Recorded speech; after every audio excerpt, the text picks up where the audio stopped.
Hello student, ये हमारा दूसरा वीडियो है जो कि चैप्टर था फोर्स एंड प्रेशर, क्लास 8 का वो चैप्टर है।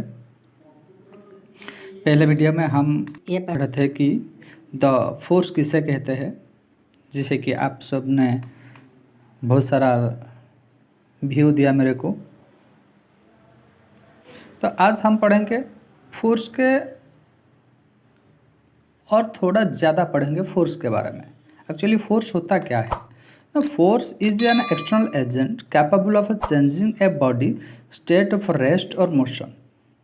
जो ये फोर्स ये कहता है कि जब किसी फोर्स का ये कैपेबल है कि कोई भी कुछ भी सब्जेक्ट हो, कुछ भी ऑब्जेक्ट हो, जिससे कि हम फोर्स अप्लाई करेंगे तो फिर ये क्या होगा, मोशन करेगा ही करेगा।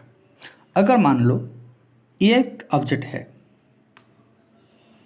ये एक ऑब्जेक्ट है, इससे हम यहाँ से फोर्स अप्लाई करेंगे।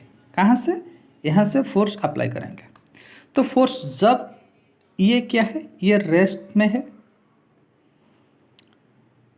अगर वो रेस्ट में है तो फिर क्या कह सकते हैं, जब भी हम फोर्स अप्लाई करेंगे ये क्या होगा, ये एक्सटेंड होगा, यहाँ से लेकर यहाँ तक आ जाएगा वो।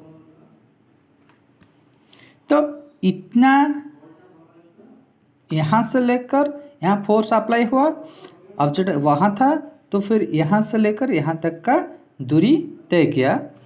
कब? जब हमने यहाँ पर फोर्स अप्लाई किया है। जब फोर्स हमने अप्लाई करेंगे व कर लिया है तो फिर ये क्या करेगा ना, मूवमेंट होगा। जैसे कि हम देख सकते हैं इस यहाँ पर था, यहाँ पर चला गया वो। हाँ, तो इसीलिए कहते हैं कि फोर्स, अगर सोच लो ये एक ऑब्जेक्ट है, फोर्स हम यहाँ से अप्लाई किया तो फिर ये ऑब्जेक्ट यहाँ ना, यहाँ पर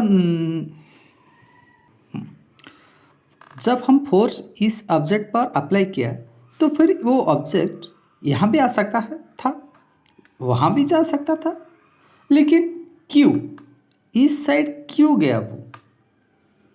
इसका मतलब है जिस साइड फोर्स हम अप्लाई करेंगे किसी का ऑब्जेक्ट में, तो फिर वो ऑब्जेक्ट क्या होगा, उसी डायरेक्शन में, जिस डायरेक्शन में फोर्स अप्लाई होगा उसी डायरेक्शन में वो मूवमेंट करेगा।